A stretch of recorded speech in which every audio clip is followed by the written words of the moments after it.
You talk a lot about immigration. Let's slide into the immigration portion of the afternoon, evening. What is the reason why most people who are immigrants come to live in America? It varies. It varies quite a bit. I also want to say Bernie Sanders dropped the jobs issue and dropped the working class issue. Why? Because he's put through the meat grinder of one of the main political parties. And you are not going to get, it is the uniparty in Washington against the people. That was what Trump represented. And the proof of that was the interview that Bernie gave. I think it was to Salon, and he said something about, he was asked about, I remember the guy that I can't think of his name right now. Anyway, who said, well, yeah, of course you're for open borders. And Bernie Sanders said, no, that's a Koch brothers idea. They want the cheap labor. That was what his position used to be. But then, oh, no, has to be for open borders because he's running as a Democrat. That is what hurts the working class, the low-wage workers, more than anything else. We're just going to keep dumping more low-wage workers on the country. And that is in answer to your question. I mean, a lot of them are coming for the welfare benefits now. As Milton Friedman said, you can't have a welfare state and open borders. And we're getting a lot of that now.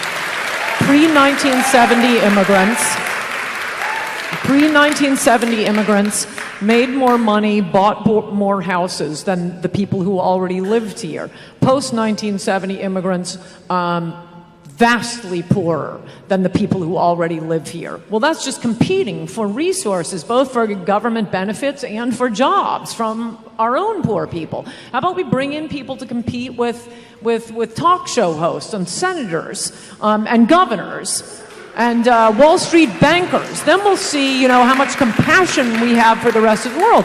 But Mark Zuckerberg doesn't want somebody to compete with him for his job. He wants to bring in people to compete for his landscaper's job.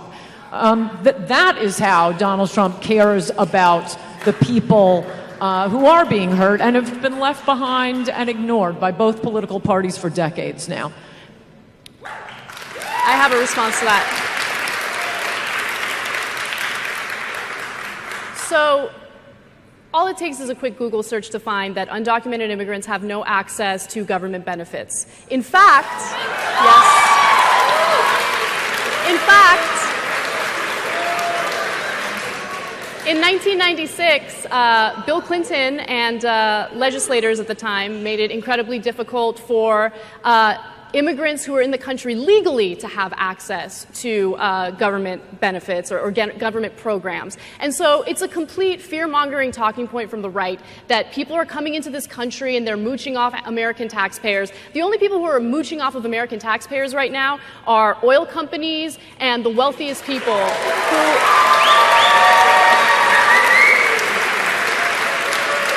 And it's really a great distraction to have Americans look at the little guy and blame them for all their problems when the wealthiest people in this country are basically raping and pillaging us, right? So that's what's happening.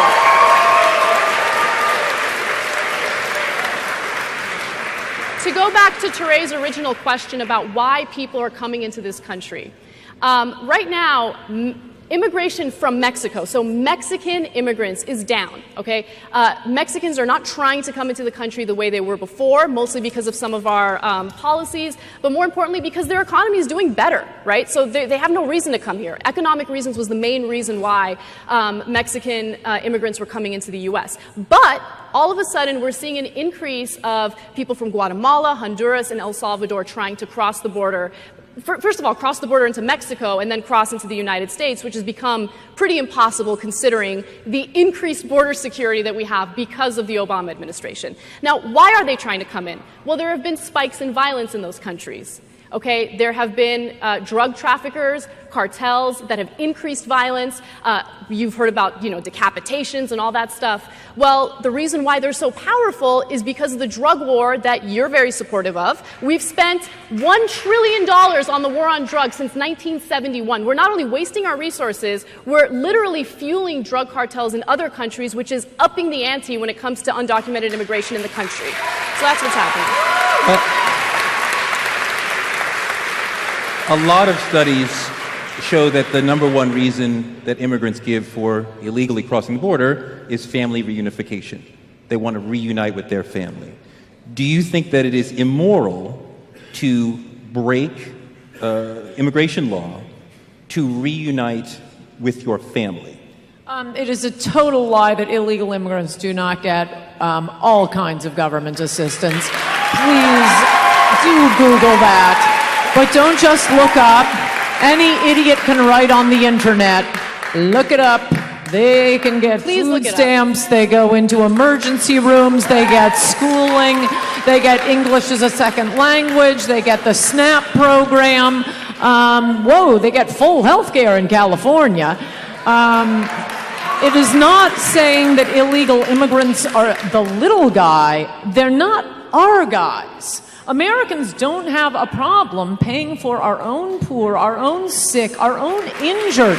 But the idea is we're like a family. We're all in this together. Aren't you in favor of welfare reform? And you say, but for the grace of God go I. Okay, but you don't get to, this isn't the entire world we're talking about. We're not turning America into, the universe's charity ward. We need to take care of our own. And that's what's hurting the little guy. The reason illegal immigrants say they're coming for family reunification is because that's what got you a free bus pass and a box lunch in the Obama era. Whatever they need to say to be moved into the interior of the country. But this idea that, you can't break up my family. Well, okay, all of you go back then.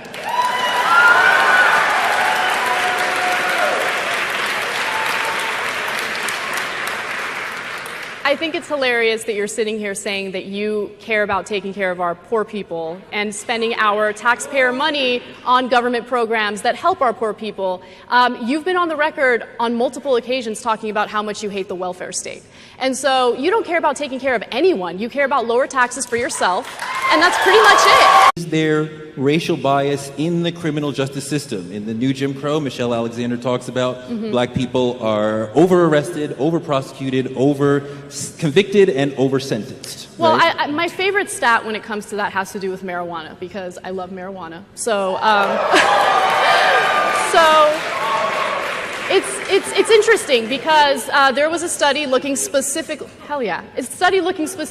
into marijuana use rates, and they compared white marijuana users to black marijuana users, and the researchers found, all right, they use marijuana at similar rates. But it's interesting because blacks are 4 times more likely to be arrested and prosecuted for marijuana possession. Which is, by the way, I don't care if you're black, white, Asian, Latino, it doesn't matter. You shouldn't be prosecuted for marijuana possession. That's a gigantic waste of our resources.